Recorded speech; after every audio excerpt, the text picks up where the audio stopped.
Okay, so today we're going to be talking about children and families, which I know y'all are probably pretty excited about because I know a lot of y'all mentioned in your getting to know you quiz that you were really interested in learning about children and families.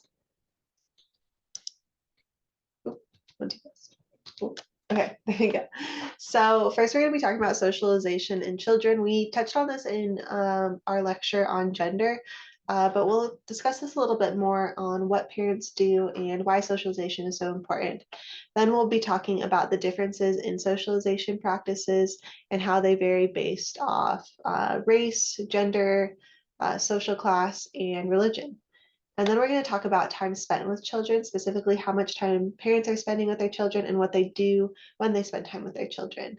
And then finally, we're going to end up with talking about the well-being of children in the United States. Okay.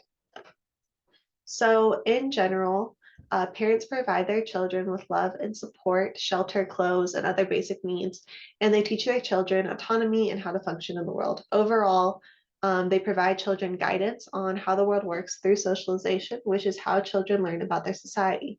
Oftentimes, families are the main source for socialization. Okay. So parents socialize their children in two ways.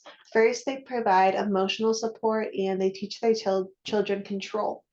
There are a few ways parents can combine these two aspects of parenting, but overall, the research has shown there are three broad types of parenting styles.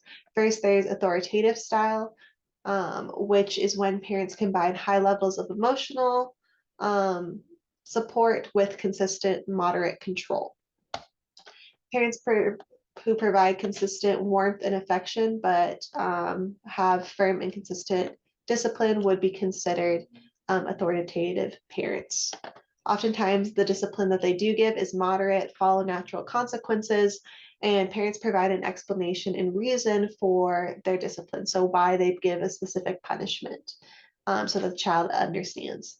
For example, when I would forget to pack my lunch or I forgot it at home, my mom and dad would send me money to pay for a hot lunch so I wouldn't go hungry at school. Unfortunately, this wasn't like a once in a while thing that I started doing, but I began to consistently forget to pack my lunch, or I wasn't waking up early enough, or I was just forgetting it at home on the counter. So rather than letting me go hungry, my parents would send me with money to pay for hot lunch. But I would have to work extra chores and give up my allowance to pay them back. And they told me that the reason for this was because it was showing that I was being irresponsible and that once I was a grown up and I had a job and I'd forget my lunch at home or I'd wake up late or whatever would happen, I'd have to use my own money as an adult to pay for it. And so they were trying to teach me this lesson early about money management and being responsible early on. Authoritative parents typically produce children who have higher self-esteem, cooperate with others, and develop a better sense of morals and are often more independent when compared to other children with the other types of parenting styles. Our next parenting style is what's called permissive parenting, and that's when parents provide support but exercise little control over their children, specifically emotional support, I should say. In a lot of ways, these parents just want to be their kid's friend rather than an authority figure. And sometimes they let their kids kind of get away with a lot of bad behaviors and won't spend time correcting it. If you've seen Mean Girls, if you just think of like Regina George's mom, that's kind of a good example of permissive parenting.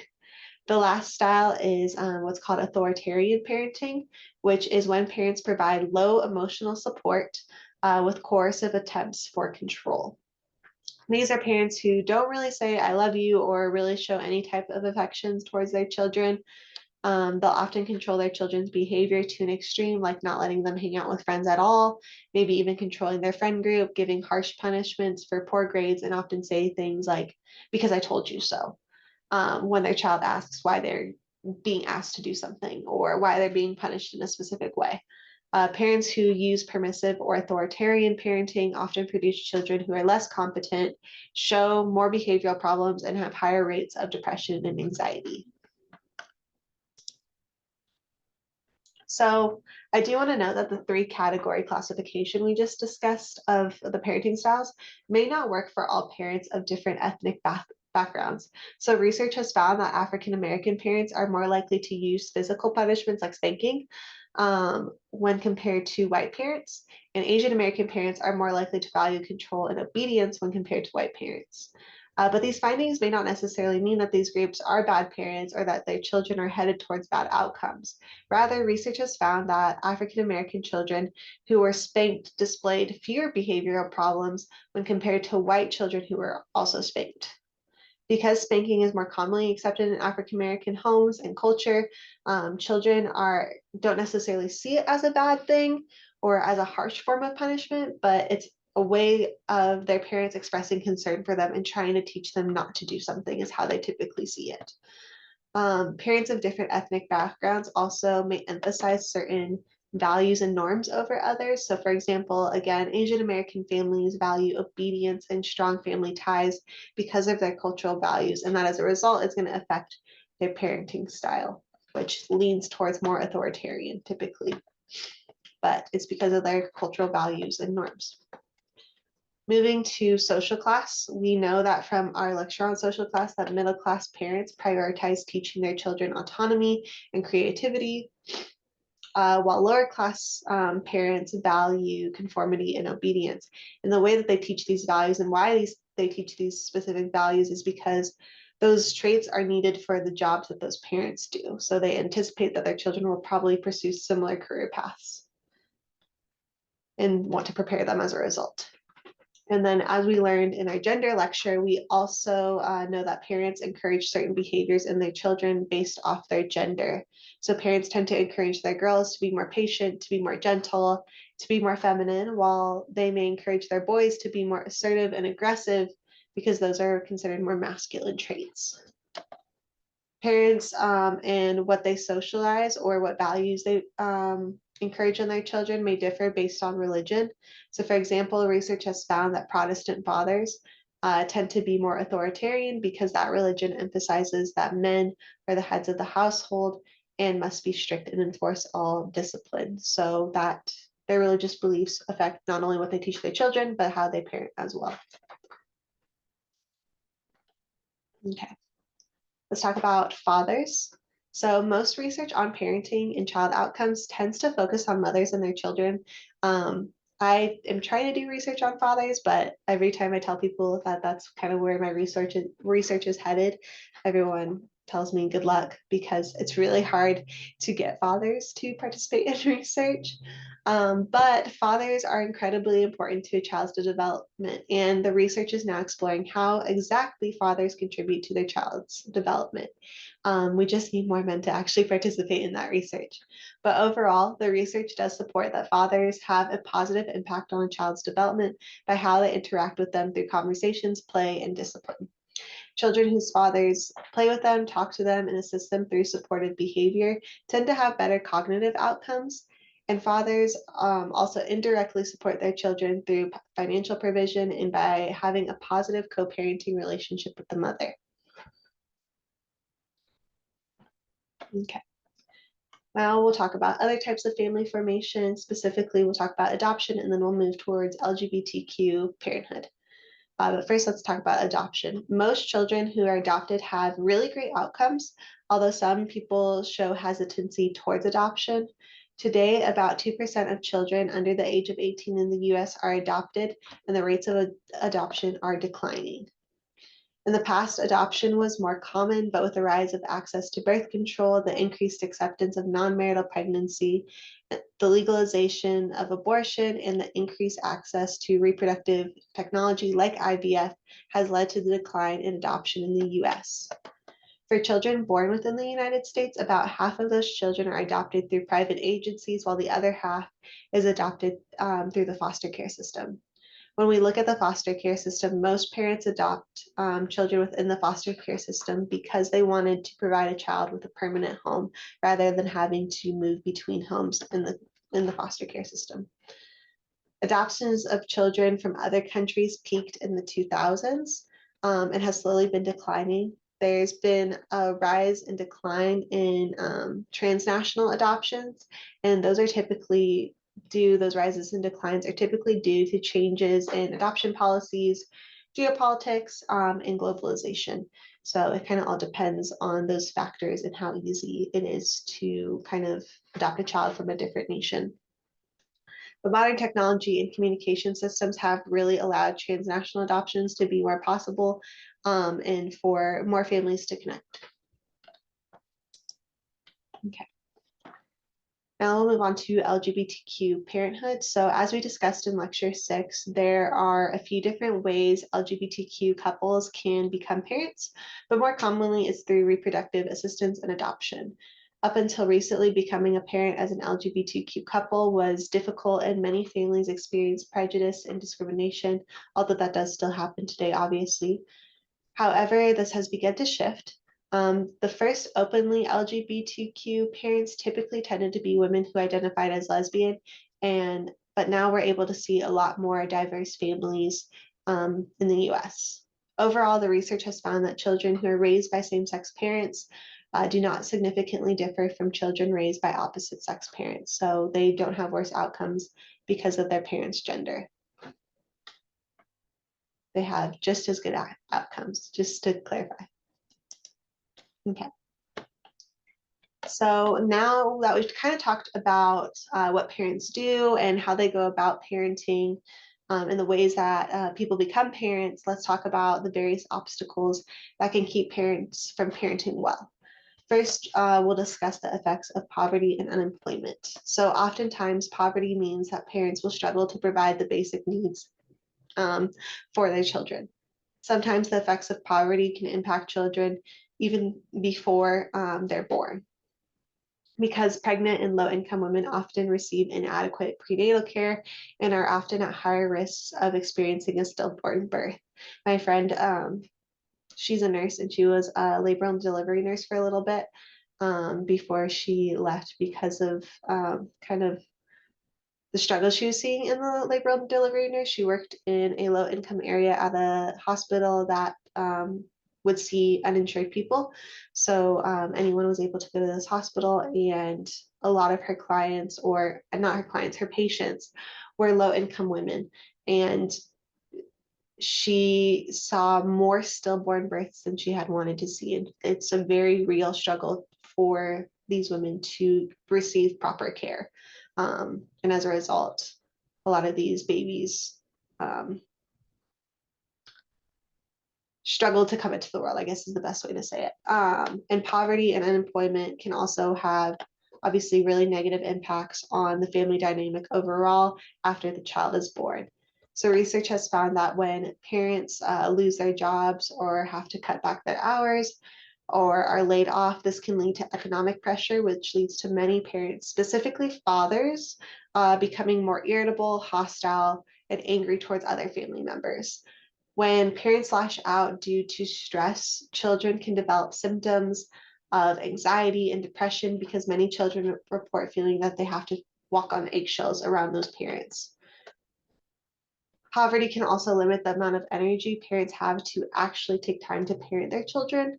Parents in poverty are more likely to experience depression and anxiety over bills and meeting basic needs of the family. As a result, many parents have few psychological resources, or bandwidth is what it's sometimes called, to spend time with their children and emotionally invest in their children. As a result, children in poverty often receive little emotional support and little discipline. And when they do receive discipline, it's inconsistent, harsh, and punitive. Other effects of poverty on children include less cognitive stimulation because parents aren't able to play with them, read to them, sing to them, things like that. Going to schools of lower quality because, as we know, property taxes are what pays for schools and school funding, and so low-income areas routinely receive little funding for their schools. And they also experience increased levels of anxiety and depression, which can lead to a lot of behavioral problems and poor cognitive functioning. One interesting thing that I think is really important, kind of relates to what we're talking about now, but something to take with you through all your HTFS classes is that something that a professor shared with me when I was in my undergrad was that for children, when they are experiencing depression, depression is anger turned inside out. So a lot of the times when we see children acting out, being really aggressive or angry, they are more likely experiencing or struggling with depression. So keep that in mind. Okay. Now we'll talk about family instability broadly and what that means. So as the divorce rates, cohabitation rates, and the rise of single parenthood continue to trend upward, children today are more likely to experience family instability. In fact, American children are more likely to experience changes in their family composition than in any other Western country. There are typically three types of households that experience instability: a divorcing household in which parents are separating and going through the process of divorce, a single parent household, which is when a child just lives with one parent and not both parents, but they might have kinship ties as well who live with them. And then the final household is a household with a parent and their cohabitating partner.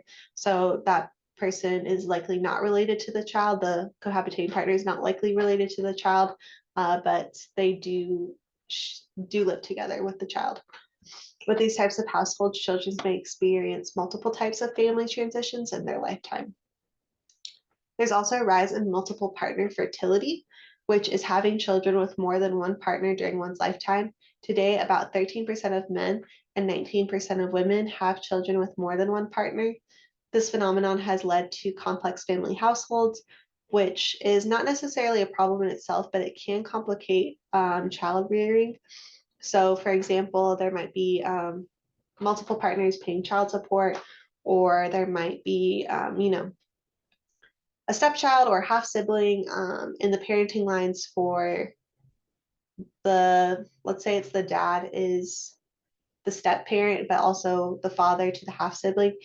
The dad might struggle with his parenting of the stepchild because he might not know what his role is, but then he's a very involved parent with the half sibling because that role is very clear because he is the biological parent. So it kind of can create complexity and kind of lead to some role confusion sometimes, especially for these types of families. Both instability and family complexity have been associated with children's behavioral problems, but only in certain contexts. So it's not all families, but that's just kind of a general thumb is whenever we make these statements, it's never related to all families, just a trend we tend to see. Okay. So now we'll shift to other ways that parents cannot parent if they are taken away from their children. So immigrant parents and their children may face difficulties and unique challenges if they do not have legal residence in the U.S. As of 2010, about 5.5 million children were living with at least one unauthorized immigrant parent, and the majority of these children are considered U.S. citizens because they were born in the U.S. The children of unauthorized parents may fear that their parent could be detained or deported.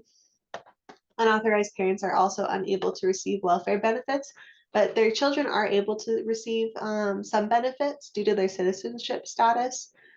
But many parents refrain from seeking these benefits out of fear that they could be identified as an unauthorized resident, or they are unaware of those benefits due to limited English proficiency. Another issue families may face is mass incarceration, which is extremely high rates of imprisonment, specifically for African American men. The major factor in the growth of mass incarceration is due to increased arrests for nonviolent drug-related crimes and an increase in the sentence violators often receive. So there's a minimum sentencing, but it's up to the judge's discretion to add on additional years or additional service that they may have to do for that sentence. Nationally, over half of all prisoners have a child under 18, meaning many children are growing up with a parent in prison. When a parent is incarcerated, in particular the fathers, mothers are often left to raise the child completely on their own, often without receiving child support or money from the parent in jail or in prison. And the children will have minimal contact with the parent in prison. Oftentimes, children with parents in prison experience increased anxiety, depression, and they often report ambiguous loss, which can sometimes be experienced when someone is physically there but not emotionally there, like we would see in parents who are incarcerated because technically they're still alive, they're still present, but they can't invest in their child because of their imprisonment. And that can lead to feelings of grief for these children because they're mourning the loss of a parent who's still technically there but can't be there. Okay. Another struggle parents may face is time apart from their children, especially with the rise of dual income families and the increased need for childcare outside of the home. Although there is a decline in the amount of time parents spend with their children, the time apart isn't as extreme as you may think, since parents are finding ways to spend time with their children during non-working hours. So a couple of ways that they compensate for that is by cutting back on housework. So people may hire, oh my gosh, I'm blanking on the word, housemates, or they may decide to not do certain chores or find ways to cut time on that. They'll also spend less time on leisure activities like reading or hobbies like knitting, crocheting, whatever the parents like to do. They'll often replace leisure time with spending time with their children. They'll also combine activities, so finding ways to bring their child to work or finding ways to kind of go to their school activities and be present for those while the child's technically still in school. That kind of combining activities to be more present. And parents are also prioritizing intensive activities like playing, taking them on trips, um, uh, or reading to them, things like that, not just like monitoring them. So they're very involved with their child when they do spend time with them. More than 60% of all preschool age children today do spend some time each week in childcare outside of the home. Some people fear that childcare can negatively impact the children. And several like really old studies suggest that if mothers return to work, their children may experience developmental delays. But again, these studies are very old. So newer studies have found that childcare is not harmful for children and may actually increase children's time spent with their fathers because fathers may have to do more pickups or as we talked about, and I think our work and family chapter, we talked about how parents will split shifts in childcare. So this need for childcare can actually have a lot of benefits for kids and their relationships with their parents. Okay. Now we'll wrap up our lecture with one of the questions that is often asked of US children is, how is their well-being and is it declining? A national survey in 2002 and 2003 found that at least 30% of children in the US are living in poverty, and about 20% of those children have no health insurance. And the number of children on welfare has increased or stayed the same since 1996. However, not all children are struggling. Rather, only children in poverty are more likely to experience difficulties and challenges. As we can see in the chart, social classes have been divided up into 5 different layers. The proportion of children living in high income households has increased throughout the years. However, the amount of children in low income and extreme poverty has also increased, leading to a major divide in childhood outcomes across social class. So the gap leading to this is what's called diverging destinies for children in the U.S. So children whose families are considered higher income usually live with with two parents who both work outside of the home. Children in low income families are more likely to live with just one parent, and since it's difficult to overcome poverty, they will likely to continue to live in poverty. For children in the middle who are neither rich or poor, the standard of living is becoming difficult to maintain. So what we're going to see in recent years is a major class divide among children in the US. So what we're going to see is less of the children in the middle who have pretty good outcomes still, but more of a gap between low income children and high income children. Overall, though, what we do know is oftentimes parents are doing their best with what they have to socialize their children and prepare their children for the real world. So I hope you all enjoyed this lecture and learned a little bit more about how families in the US function and how they work with their children.